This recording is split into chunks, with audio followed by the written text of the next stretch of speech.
Welcome back to Tiny Grimes Games, and I'm here with another Star Wars Galaxy of Heroes video. And in this video I want to talk about the Barriss Offee Saga. That's right, this one character has set off a firestorm. Let's recount a little history here. So we started with, she's OP, we moved to, she's alright, then she was really OP, then she was offered for $50 in a package that was basically EA seemingly offering her for $50. Then there was a backlash where people all screamed, she's OP. Then there was a nerf. Then there was, oh my, everyone's angry there's a nerf. Then there was a $4 offer to those who spent money on Barriss Offee. Alright, so let's go ahead and look at what are we dealing here with this saga. This saga is so interesting because it's not just the tale of one character and what happened to it, but really it's a tale of potentially data points we have for how EA is going to be interacting with its customers. Is it going to have this process where if it perceives that the community perception is that a character is amazing, it will then say, cool, we'll make a lot of money and offer this character. Is this also a data point that says if everyone, or if there's a large perception that a character is OP, then that character will then be nerfed, whether or not that character really needed a nerf. And I'll go into that in a moment. So I feel like Barriss Offee and her saga is incredibly important for how EA and the community are going to work together. So I'm going to go ahead and give you a little history of lesson and talk about what I think about Barriss Offee. Alright, so let's go all the way back, long before most of you were playing, back in the soft launch period. I call it the beta period. There was a lot of changes, and when the game started, the metagame was basically this. Games all went to time.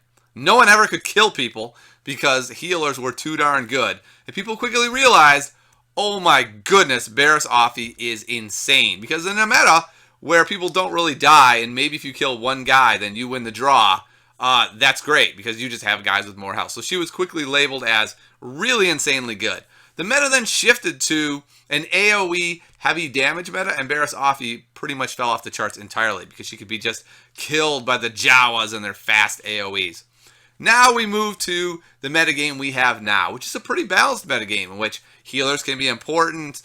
You could try to go all in with like Poggle and AoE and just burst people down. There's a lot of different ways you can go. And in that type of metagame, Barriss Offee is an interesting choice. So let's talk about where she stands level 60 in the endgame environment pre-nerf. In the pre-nerf endgame environment, she is basically this.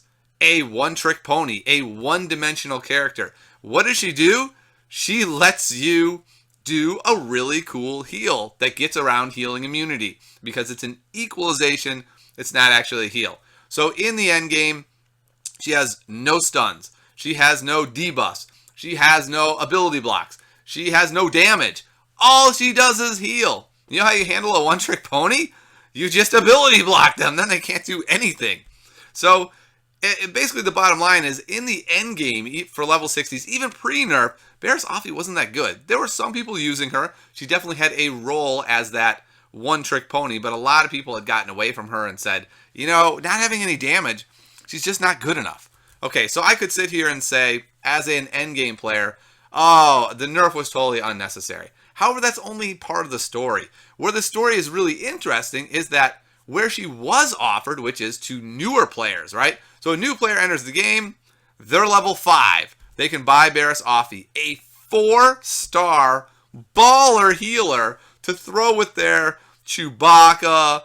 There are other characters that are not that well advanced. They're definitely not 4 stars. She was amazing in that environment. And so what happened was, newer players who came in could buy Barriss Offee for $50 and have a huge advantage over other, people up to about level 40, 50, 55, somewhere in that range where she's really strong pre-nerf. Post-nerf, the funny thing is, she's the same character.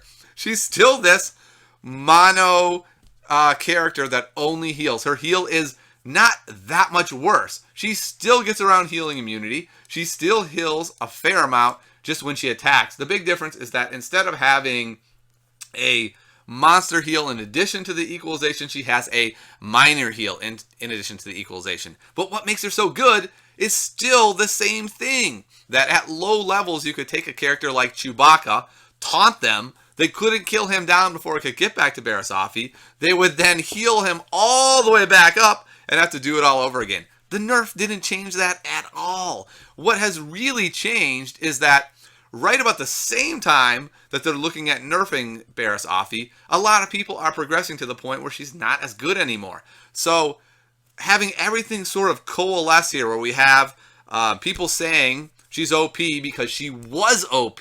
As people are moving on, she's not quite as overpowered, but there's still this perception that she's the greatest character ever. I would do anything to buy her. They buy her, and they're thinking like, oh, she's not quite as good as people hyped her up to be now that I'm, say, level 45, 50, going beyond that.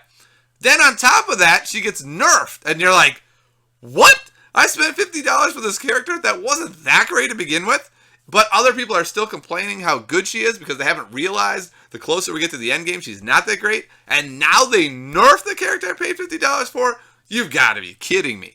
And so this has caused this firestorm reaction in the community of like this polarization of people who paid money for Barriss Offee that are legitimately angry, and other people on the other side who are bitter that people were able to buy Barriss Offee when they were level 10 and just abuse her early to get, to level 40, to get to level 50 more efficiently, to where suddenly she's not as good.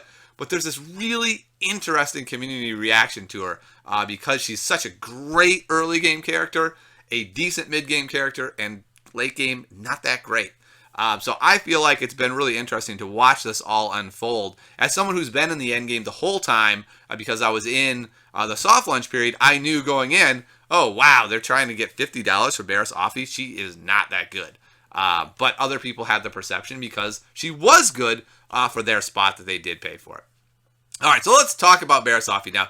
Is she just worthless garbage? My answer is no. She's still pretty good. I have her. Clearly, I don't have her on my main account. You can see her silhouette spinning there, taunting me that I never did spend $50 on her. But on my alternate account, I did get lucky, got her in a Bronzium pack, and she's still good. Post-nerf, I use her for exactly what I used her before. She's great in Galactic War, especially if you want to autoplay all the early levels. You don't have to worry about people just dying out of nowhere because Barriss Offee's there to pick them up. She's still good. Depending on what kind of lineup you're running in the arena, she can still be useful, and she's still quite useful for, clearing the regular levels. She's still a useful character. I mean, really, if you're truly angry about her, take a step back and think about her. She's pretty much the same character. Her extra heal is slightly worse, but what makes her so amazing is not her heal. It's her ability to get around healing immunity, to laugh in the face of Darth Sidious. So hopefully coming out of this whole saga, we can take a deep breath, move on, and realize how EA works, right? If the community all gets together and says someone is overpowered, they're probably going to offer that character for sale for a huge amount. So if you want that to continue, buy the characters, but no, they might get nerfed. I mean, they're going to have to. If something's overpowered, EA has to step in. What's really interesting, though, is that most endgame players would say she wasn't overpowered, and EA still stepped in because the community basically demanded it. So we have all of these cool data points, how EA has reacted so far. Will this continue to be the same in the future? I have no idea, but we do have one data point to work with, and I think that's really interesting. So, final thoughts, Barriss Offee, exactly what she was before. A one-trick pony that's really good at her trick, but doesn't hit it all, doesn't have anything else she does. So, for me, bottom line, pre-nerf, wasn't worth it in an endgame lineup. Post-nerf, still not worth it in an endgame lineup, but does still have valuable uses. All right, so I'll see you next time on Tinygrams Games.